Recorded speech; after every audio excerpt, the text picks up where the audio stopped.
Hello, hello, everybody. I think I might try sitting all the way back here for this live. Makes it look all dark and mysterious. I don't know. It's not Halloween yet. What's up, everybody? Welcome back to another evening with Eskel. Number 80. Heck yeah. Hope you guys are excited to talk about some spooky, creepy, culty things. No, just kidding. It's not even October, but I've just been thinking of a lot of scary things lately. This week I read I don't know what it would be called. I think they're called articles, just talking about the bombs that the government tests. And it was just really weird to me because I was like, it was talking about all of the mistakes the government has made with their bomb trials and bomb tests. And one in particular was mentioning that, like, even though it was like 100 miles away from the nearest city, that city like was affecting the people from like the radiation or the chemicals that came off from the bomb. And I was like, what is supposed to, like, first of all, what does the government do when they make a mistake, set off a bomb and it fricks up people's lives? What do they do to make up for that? And second of all, what should they be doing? Like, why are they testing them? And why is this even happening in the first place? But what should be put in place to fix this issue, Because that seems scary to me. And I don't like that they're testing bombs here. I don't know. Oh, it's just the worst. All around, I feel like it was just a really creepy, sad article. But it's happening, though. That's the crazy thing. It's real, and bombs are real. Wars are real, and they're testing these bombs. I mean, I'm sure all sorts of countries test their own bombs and stuff, but we are testing our own bombs here in America as well. And, yeah, some people live by the testing sites. It's kind of creepy. Anyways, how are you guys doing? I hope you're all having a great week. Let's see who are the first ones to comment today. Oh, what's up? Flinker Mary. Hello. What's up, Taylor Renee? Taylor Maxie. Todd, how's it going? Kimberly. Oh, we got Val here. What's up, Val? How's it going? We got Kyle. Hello. It is Halloween. Not quite yet, but what do they call it? I saw someone post. It is October or something like that. So you can start putting out your Halloween decorations. Thank you so much, Denise. Really appreciate the donation. That is awesome. Hello, Caitlin. Yep. Atoll Island. Atoll. Is that an island they test bombs on? The birth defects are referred to as jellyfish babies. Whoa. That is weird. Hi, everyone. What's up? What's up, Mary? Ooh, someone's starting their first day of college tomorrow. Good luck with that, Daniel. Congratulations. As far as I know, we don't test nukes anymore. Plus, the technology is much better than it was during the Cold War. I sure hope so. That's good to hear. How nice.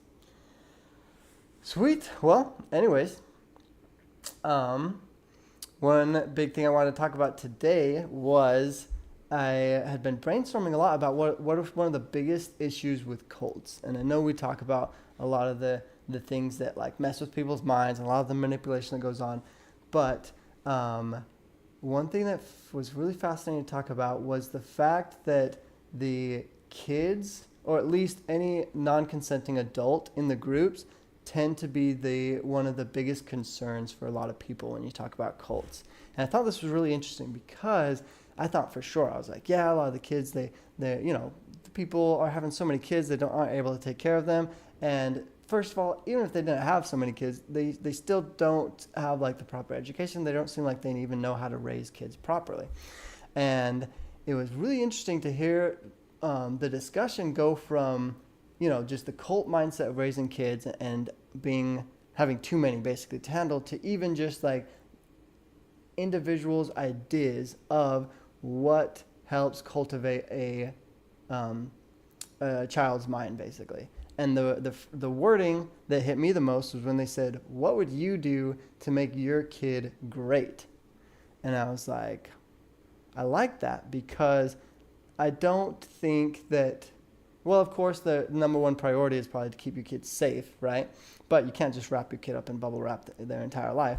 And so it's interesting because I've heard motivational speakers talk about how if you want, like if you create a human and you want them to be great and successful in this amazing thing, then you can't do everything for them. You can't be like those parents, that micromanage their kids, that are constantly on them and doing everything for them, because then they won't learn, they won't necessarily become great themselves. There we go. But there is a balance between like the struggles someone goes through to help them to become a success versus them just having an easy breezy life and getting through everything. Because it's not just necessarily like referencing to like getting through school or like college classes and things like that. It's not just the goal to get through it and accomplish it. And if your parents are doing all your homework for you, you won't learn anything. But you actually want to learn and go through a little bit of the struggle to make you a great person. And then one of my friends was showing me this video, and this made me laugh so hard. But I'm going to try to summarize it to you guys, and I want to hear you guys' ideas on it, because I know it's absurd, I know it's crazy, but it was still really funny to listen to. And it kind of has a point. I know that it extremely goes off the rails with this one, but it's just trying to show the extreme side of it. But he was talking about how there's so many people that talk about how when someone is raised in poverty, so essentially they start with nothing, they're born with no money, they don't get a heritage, they don't get, a trust fund from their grandparents or anything like that. They start with nothing, and they have this drive to become successful, to do these great things, and oftentimes they can become successful. They can go through the struggle of being poor, not having things, to working really hard and accomplishing things and becoming great. So then this guy was saying that he's going to go with his kid, and he's going to have his kids start even with less than nothing. He's literally going to take credit cards out in his kid's name, max them all out, and never pay them back, ever. And not only will that kid be basically bankrupt at the age of 2, but they'll probably never be able to get a loan out again in their entire life. His theory was that way they'll start below zero and have to basically work crazy hard to become a success and to make it anywhere. And I thought it was funny because I get where his idea was coming from with all those motivational speakers where they're like, they come from poverty and they go do great things. But that was an extreme version of it that I'm sure he meant it just as like a joke and things like that. And I laughed. I thought that was really funny. But it is interesting to think about what's the balance in life of you to be able to go through failure and actually make something come out of it. Because it's not so much of just getting through a hard day, but you need to be able to go through hard things and pick and focus on what you can take from those to actually make your next day better. Otherwise, you're just kind of like going through the day by day. But anyways, that was my thought. I thought that was it was very interesting to just have a discussion on. So I wanted to get you guys' ideas, see what you guys thought about that. And if you guys think it's funny, or I don't know if there would be any. I don't think he has much of a point there, but I think he's doing a great job at hitting the nail on the head and talking about how that would be an extreme version of it, basically. But we got lots of comments, you guys. Thank you so much for commenting. This is fun. Let's see if I can get through all of them. I'm going to have to bring it up on my phone here really quick. But first of all, how many of you guys have kids? I wonder how much of the people that watch my lives have children themselves and are like going through the process of raising kids versus how many are like me and don't have any kids. But I still think it's interesting to think about, what would help to make a child great, or help raise a kid. Because I still hope to have kids one day, but I don't know, man. It definitely seems like quite a struggle. Well, and it just seems so much of this unknown, There's a lot of uncertainty. You don't really know what's going to happen when you have kids. You don't know what to expect. And there's so many variables. So many things can happen. But anyways, let's see what's going on. Hey everyone, I will be listening but can't read comments at the moment. No worries, Val. Glad you're able to tune in.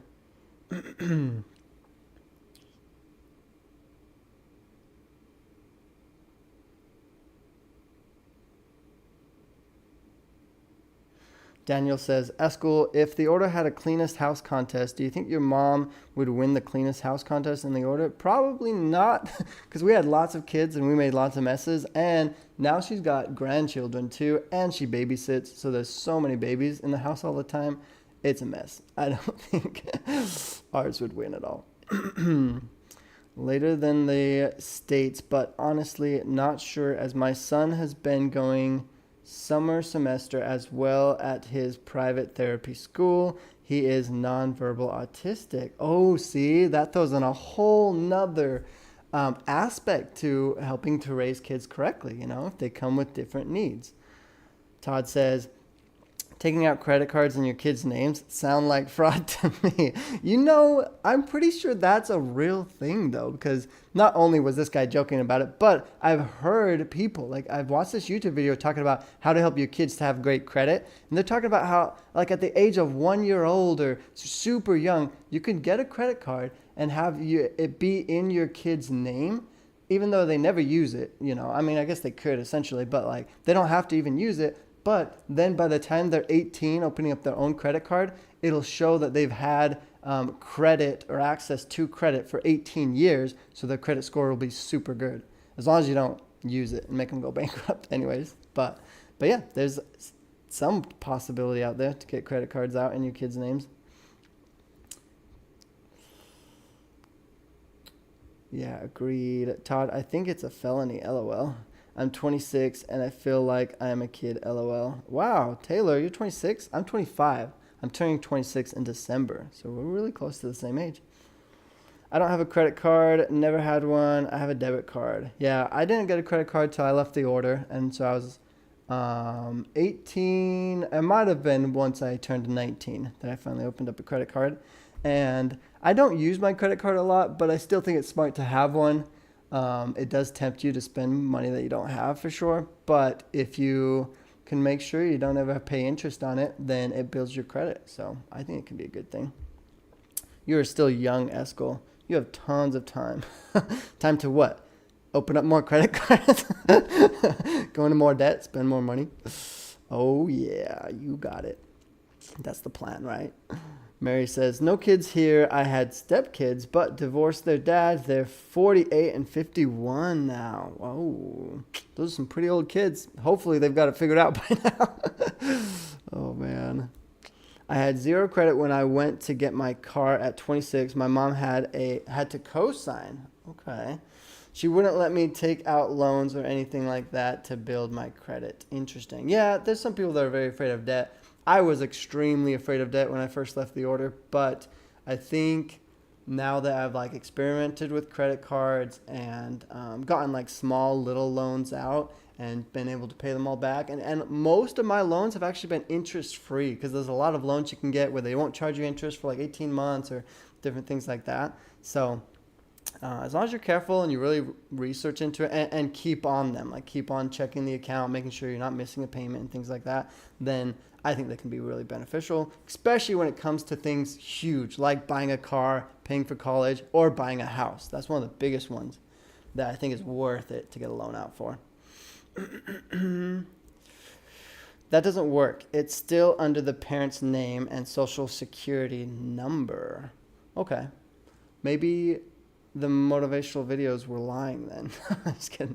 Yeah, I've never had a kid to try and open up a card underneath them. But in Raising Hope, it's just a movie, so it's probably not real either. But in Raising Hope, they also reference to it. Remember the kid in the show, he once he becomes a full-grown adult, he tries to open up his credit card, and they're like, oh, you still owe us $10,000. And he had never opened up a credit card before, but it said that he did when he was 5. That he opened up a credit card and they spent all the money. But that was just a movie too. So I wonder.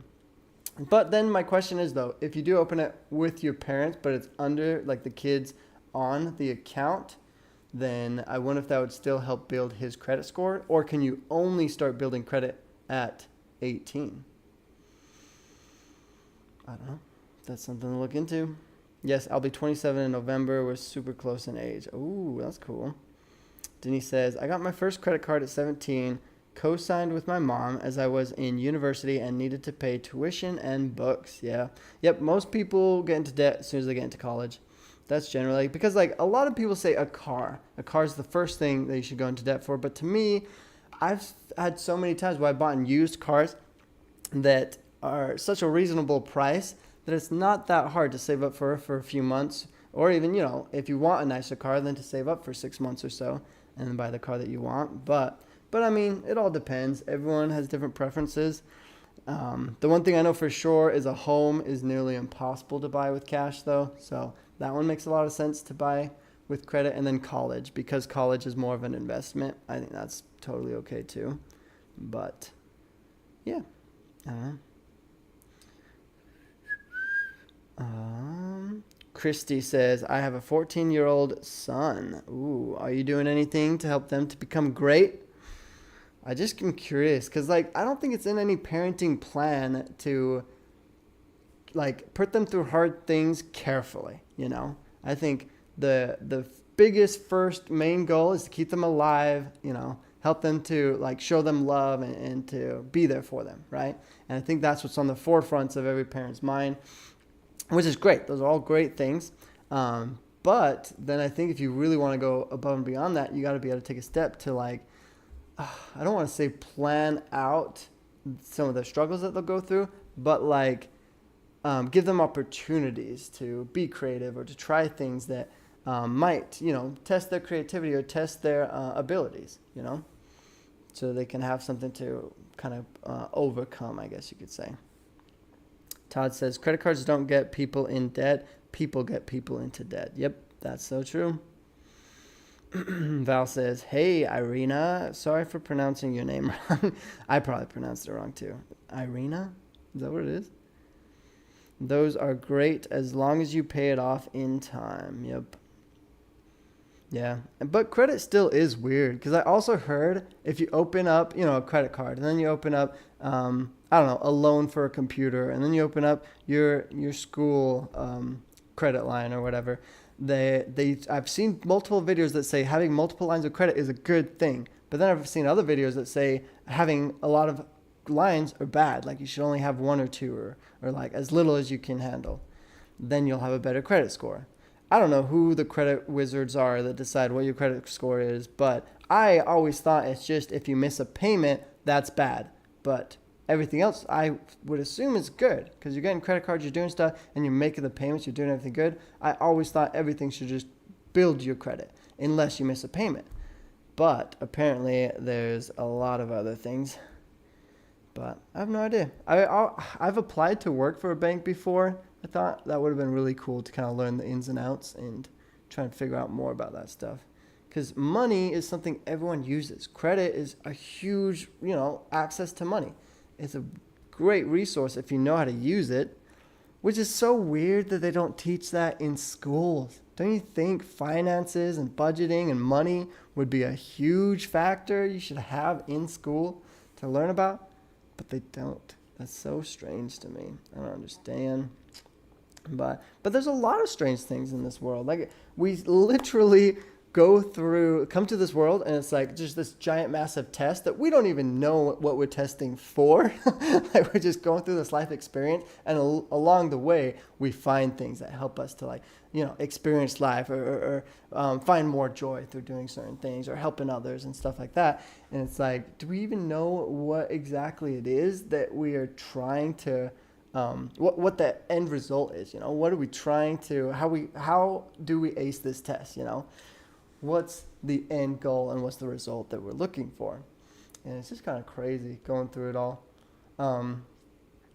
At one point this week, I was talking to someone about how even falling in love, like there have been many times where I'm like, I've said to myself that I wish I'd never fallen in love, but I did. I fell in love. But then it's like I look back on it and I'm like, okay, well, the experiences I went through that whole relationship and everything, it's like there's enough good things that I've taken away from it that it's like, okay, do I really regret falling in love?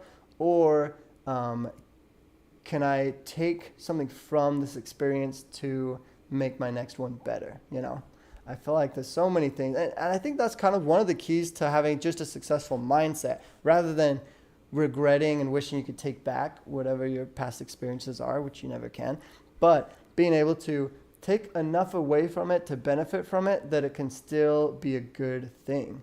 Like that famous quote, I'm probably going to say it wrong, but essentially saying failure is never a bad thing. Like going through failure is going to help you to succeed in the next one. Dang it, I said that way wrong. But anyways, essentially, you can still learn from your failures to make it okay and make it worth that experience that you're going through, rather than just being negative and focusing on all the bad things that happen in essence. But which is a skill in and of itself, because I feel like just naturally our brain, like, you know, the survival instinct side of it is more of like trying to figure out how to not go through so much pain, how to not have to deal with so much heartache and hard situations that we're going to be going through. So it can either do that by like fight and flight, or by running away, or avoidance, or things like that. There's just so much. It's crazy.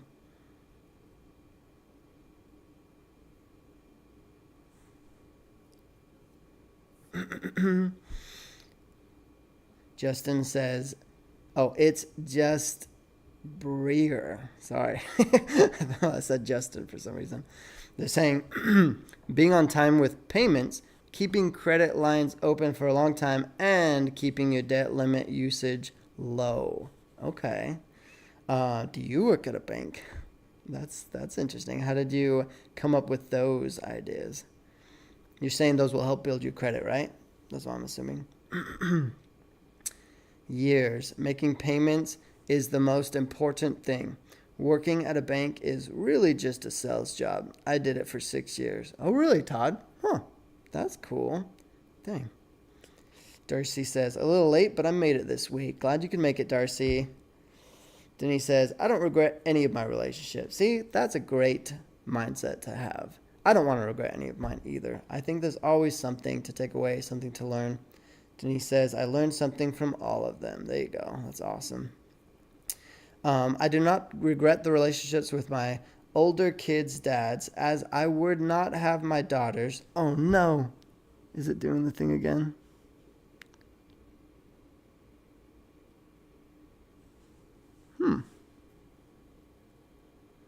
I see you guys' comment of the buffering. It doesn't show me that it's buffering on my side, though. I made sure to directly connect it.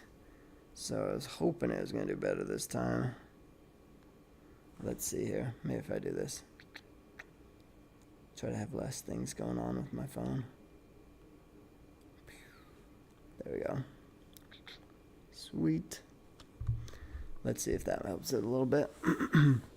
Okay, seems okay again. Nice. Yeah, sometimes my computer will tell me when the connection's slowing down. Last week and the week before that, it was telling me that. But this week, I just see in you guys' comments that something's going on. And it's, I always tend to slow down when I think it's buffering, like it needs more time. But I don't think that changes anything. Maybe it does. I don't know. It just needs more time to connect, I guess.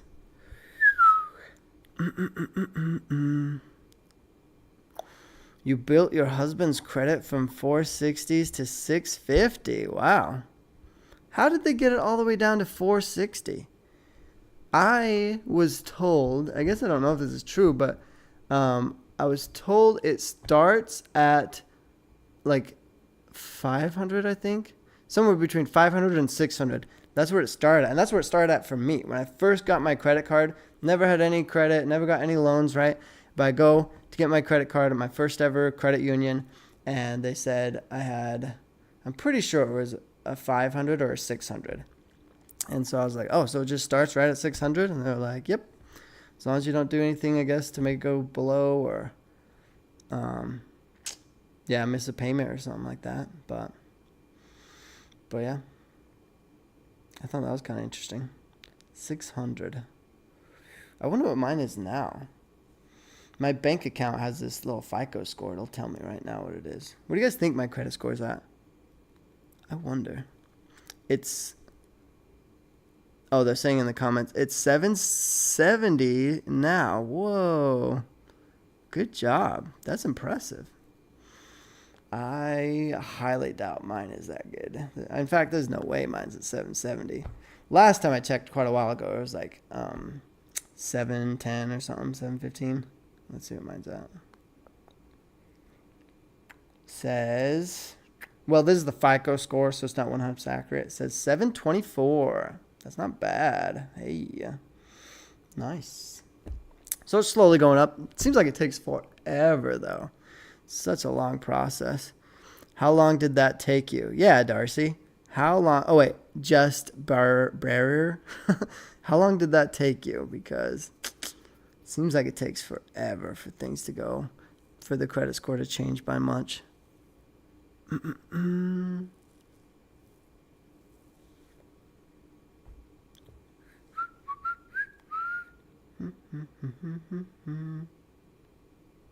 Oh, interesting.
something? It says your live